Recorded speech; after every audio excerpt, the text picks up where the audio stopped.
Welcome into the install with Greg Cosell of NFL Films. Another episode. Training camp officially back in action here locally today. Camps across the league are officially open, and everybody will have had at least one practice in the books as of the time you guys hear this podcast. We appreciate you all who subscribe and follow along. Greg, it's good to see you, buddy. It's good to have football practice. I actually have things to say on the radio, actual observations and takeaways. Well, of course, now, Buck, and I know that everybody does this. It's just the way of the world. We will have to tweet every single play and make a definitive judgment.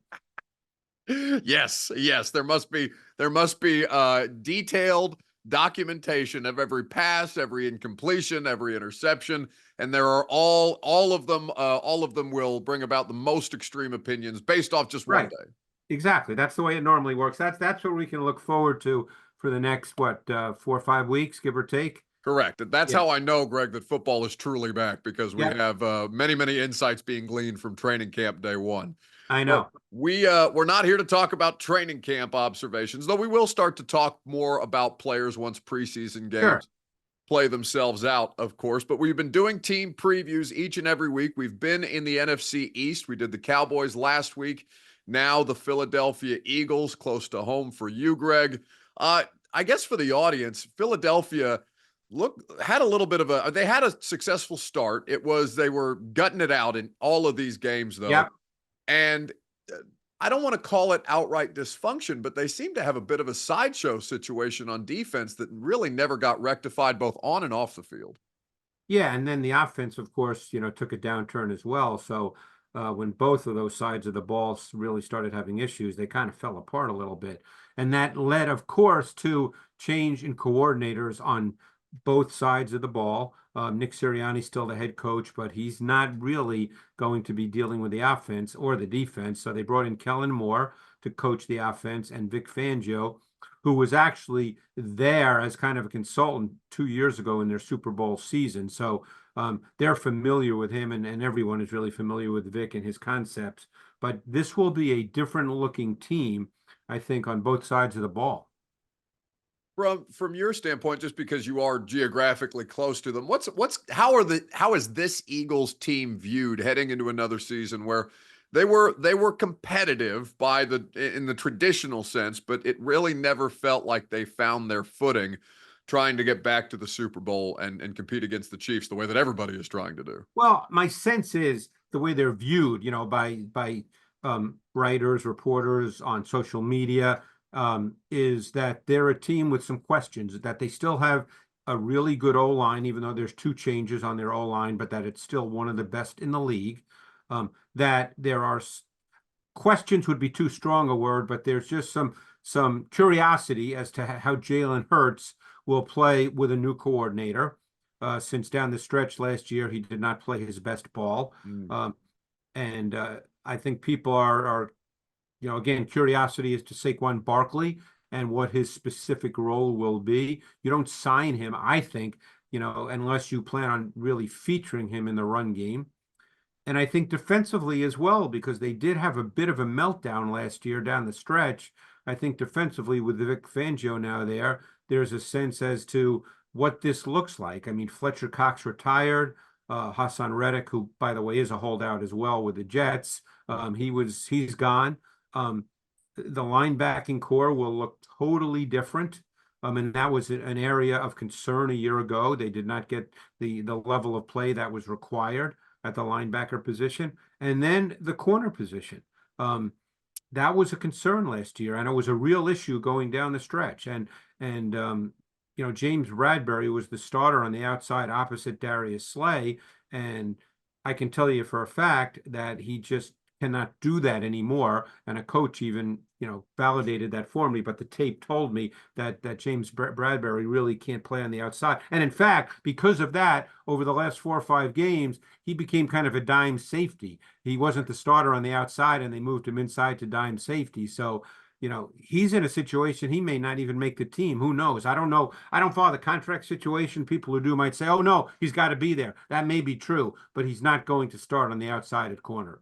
Yeah, for our purposes, we'll keep it to the on the field discussions. And going back to the offense, Jalen Hurts we've seen him have great success. They have been a very talented team around him as well. They are. But there is no question, or at least there, Greg, I felt like watching him, there was no question that he helped elevate that team beyond just being a product of his surroundings. And I wonder, as you've watched them and him since he was drafted by this organization, how have you seen the development progress, and what was it about their offense last year that you felt either on his part of things, because I know he dealt with some injury as well, but where it didn't exactly click for the Eagles on offense, and how much a part of that Jalen Hurts was?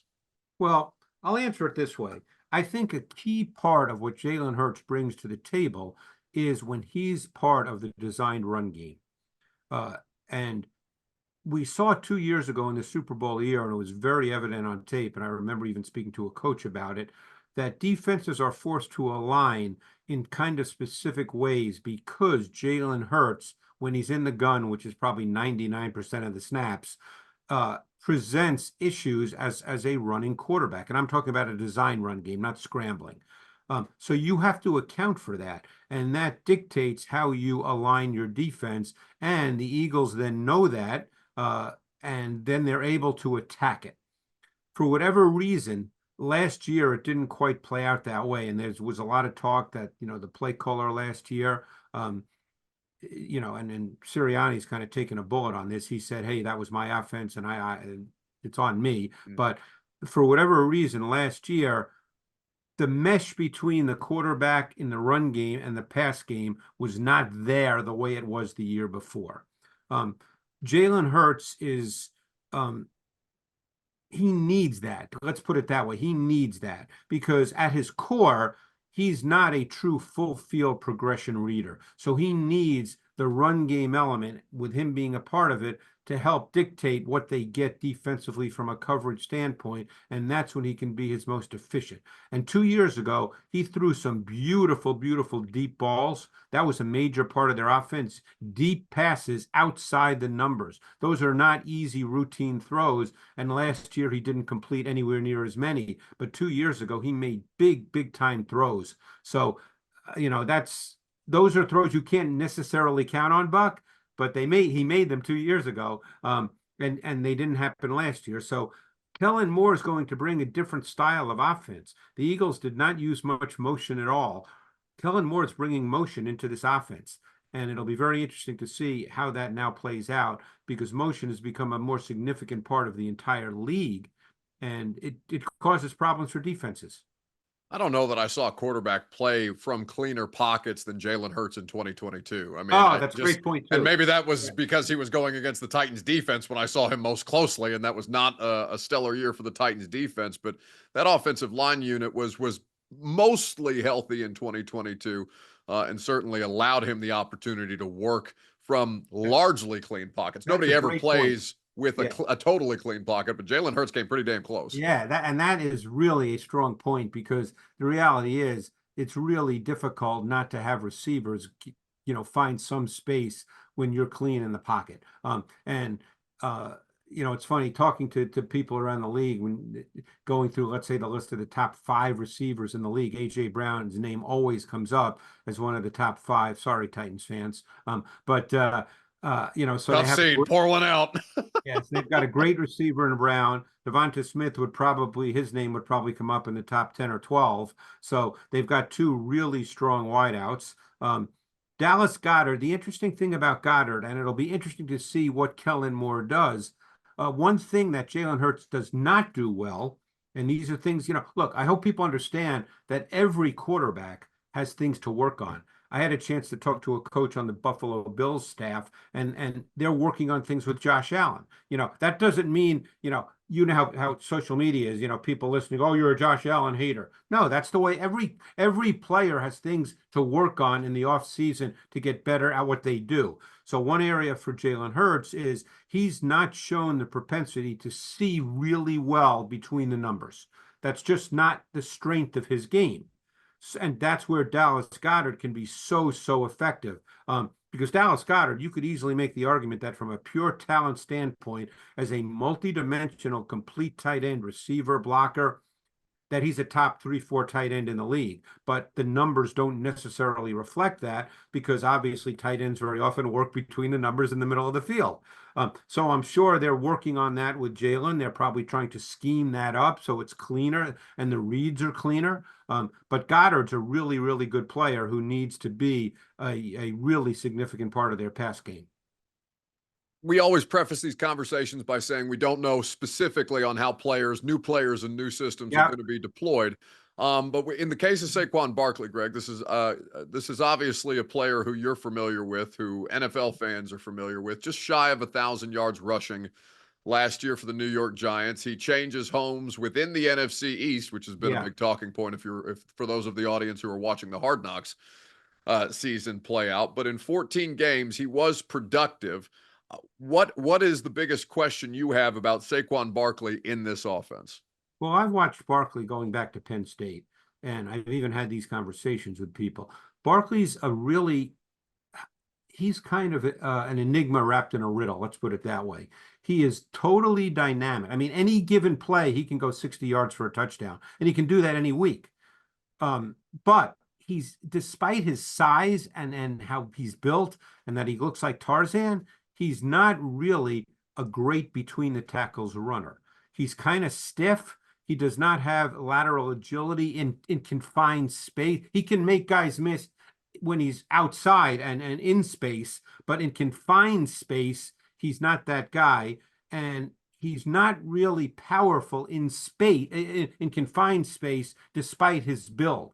So he is an explosive, dynamic player who can do that anytime in any game, but he's not truly a sustaining back in a strict sense. So he's kind of an enigma. He's a hard guy to figure, because you look at him and you figure, oh, this, he can carry 270, 280 times. He could be your foundation. I assume that's what the Eagles hope he can be. We'll see. That remains to be seen. I happen to really like Kenny Gainwell, and Kenny Gainwell's not a guy to carry 270 times, by the way, so I don't want people to think that's what I mean, but I'm curious to see sort of the division of labor in their backfield. Yeah, they also drafted Will Shipley in the 4th round who this I liked year. a lot on tape. Now, he's not a feature back either in the NFL, right? But he's a really good football player. Yeah, was a fun football player, certainly during his time at Clemson.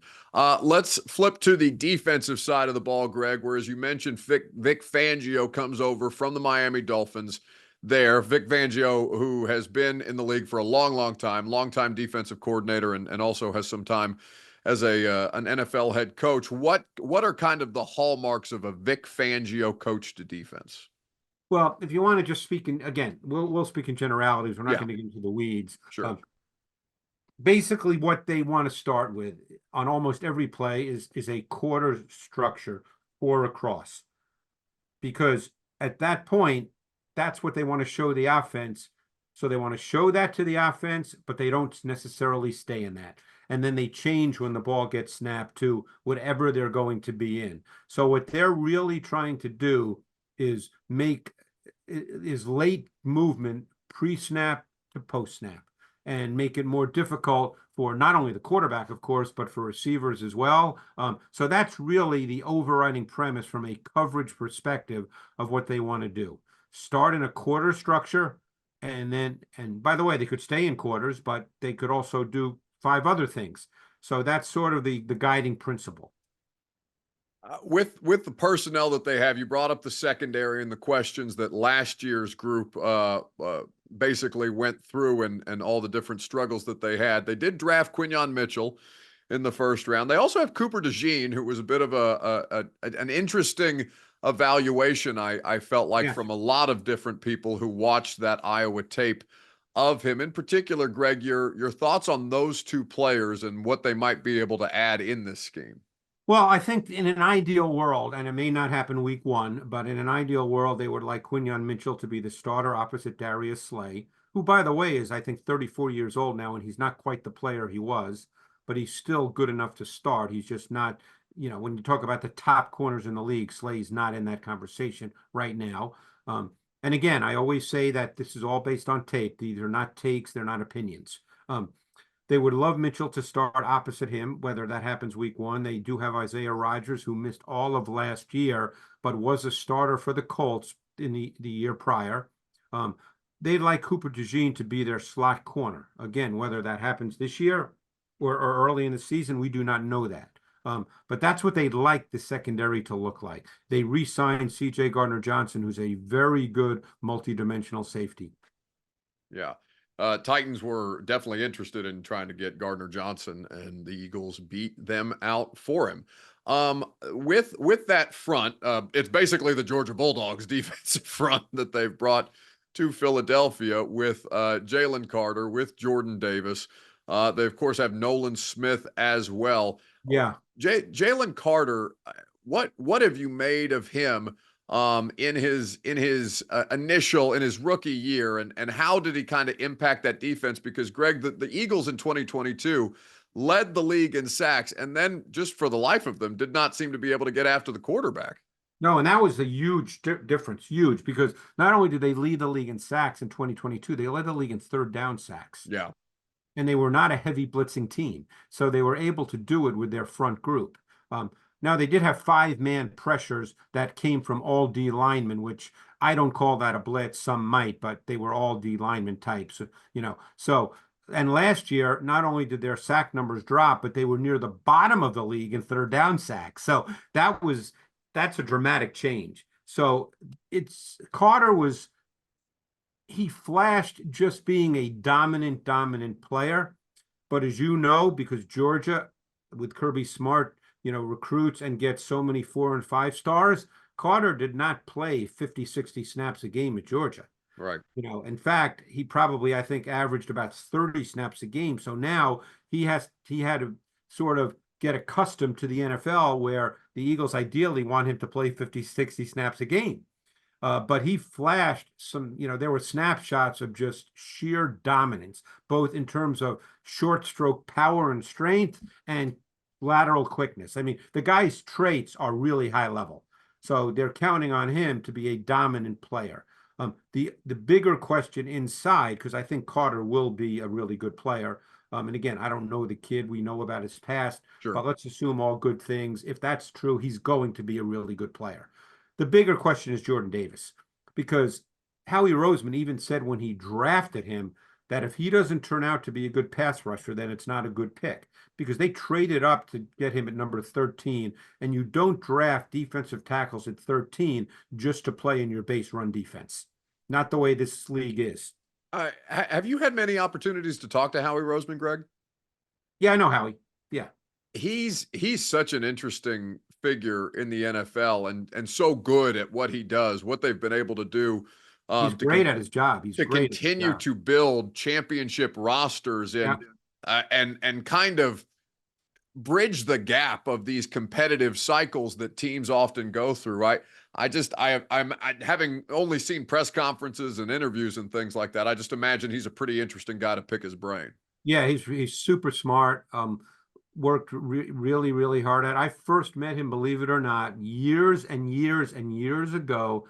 Quick story: we sat next to each other on a flight to the Combine to Indianapolis. I'm going back. He was still Joe Banner's assistant as a capologist at the time. That's the first time we met. Yeah. So I've known him since then. But he's done a phenomenal job. Look, you know how it is. No matter where the analytics go or whatever term you want to use, it's still human beings evaluating human beings. So you can always pick out a guy that a GM gets wrong. You can do that, many times. It's, and that's what people do. And they don't like, it becomes a self-fulfilling narrative. Oh, well, he's a bad, GM because look, he picked this guy. Well, you can do that with anybody, but the bottom line is they've done a great job. We'll see what happens. But getting back to Jordan Davis, he lost some weight. They truly anticipate him this year playing more snaps and being a factor as a pass rusher. If that doesn't happen, we'll see how it plays out. There's a player who they drafted in the 7th round a year ago from Texas named Moro Ajomo.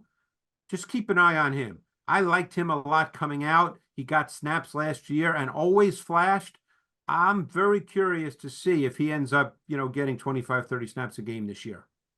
Well, one thing we know for sure is the Philadelphia Eagles fan base is a very patient and tolerant one. So we'll look to see. Yes, of course. Yeah, We'll yeah, yeah. look to see how that plays out. For all Philadelphia sports teams, a lot of patience. Yeah, you know how that is. In my experience, it's the only time that I've ever felt my well-being threatened, Greg, is walking through the tailgate at the Link, or not the Link.